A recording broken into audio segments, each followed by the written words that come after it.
Halo, selamat bertemu kembali pada Wimar Show di stasiun kesayangan Anda. Tahun 98 banyak yang terjadi. Terjadi perubahan politik karena ada kekuatan pikiran baru yang muncul. Ada kekejian luar biasa yang sampai sekarang belum terungkap pelakunya. Tapi ada juga pertemuan-pertemuan yang bersejarah besar dan kecil.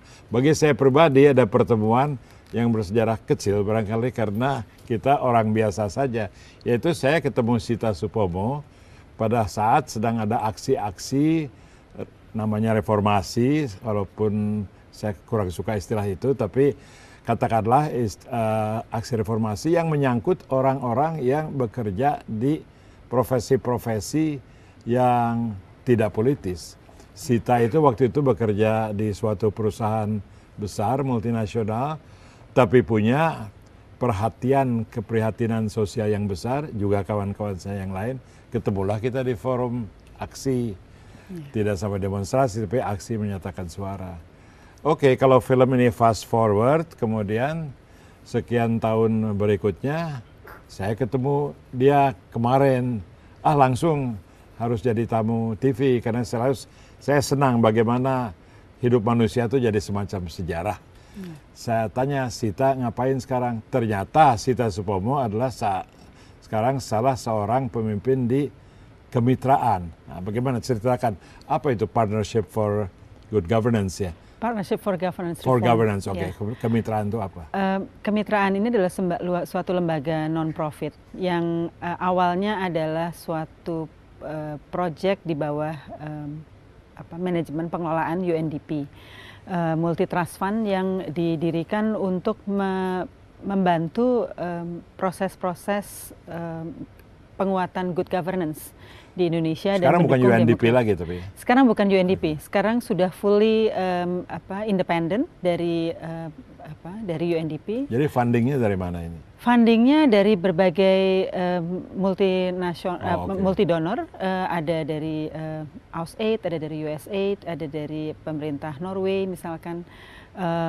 Jadi ada 33 yang mendanai. Jadi independen. Terus Sita sendiri menjadi apa di situ? Saya ditugaskan sebagai program director untuk Sustainable Development Governance.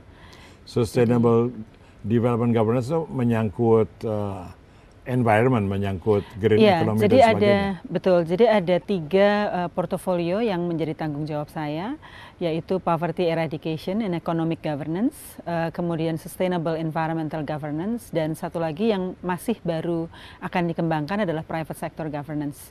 Oh, itu yang ini ya, yang berat. Menurut Anda perjalanan karir Anda itu satu jalur dari dulu sampai sekarang, kelihatannya begitu ya? Enggak juga sebetulnya, Bang Wimar. Saya ini punya passion yang dalam sebetulnya terhadap corporate social responsibility, dan itu sebetulnya salah satu kontribusinya, selain saya memang pernah bekerja di suatu perusahaan multinasional yang membuka mata saya tentang peran bisnis yang masih belum begitu banyak terlihat pada saat itu.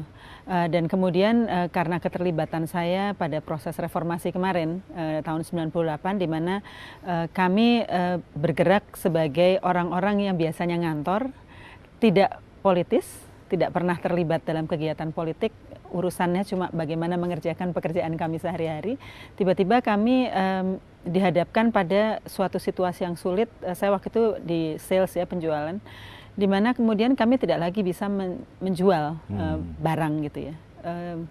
Jadi akhirnya kami mencoba mencari tahu kenapa nih, apa yang terjadi. Sementara akhirnya harus ngerti politik juga kan?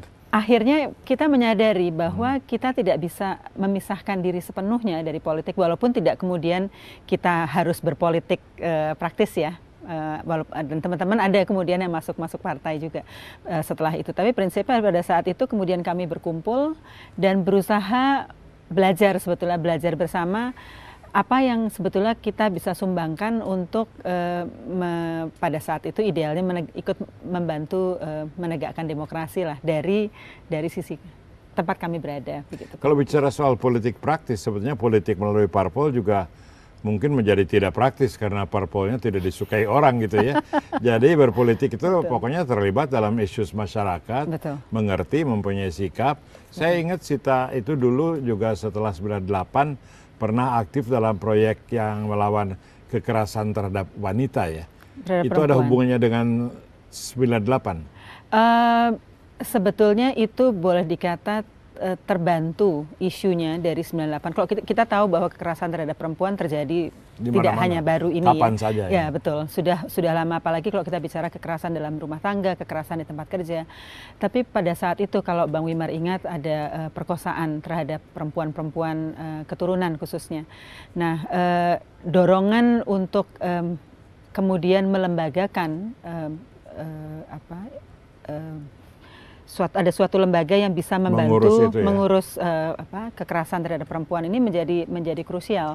Itu jadi, tapi mengurus korbannya gitu ya? Pada saat itu bukan spesifik korban yang kami urus. Jadi saya bekerja waktu itu untuk UNFPA, lembaga kependudukannya UN dan UN Women ya, dulu namanya UNIFEM. Kita mendorong waktu itu selain membangun jejaring, membangun bagaimana negara kemudian mempunyai perhatian terhadap isu-isu kekerasan terhadap perempuan, dan juga mulai bagaimana mengelola tata laksana negara ini yang bisa membantu perempuan-perempuan korban kekerasan. Tapi lembaga atau proyek Anda itu tidak bertugas untuk mencari penyebab kekerasan itu atau pelaku kekerasan itu tidak ya? Secara langsung tidak. Saya baru lihat ini kita sudah hampir waktu break, jadi saya tarik kembali dulu pertanyaannya. Kita break sebentar, kita lanjutkan dengan Sita Supomo.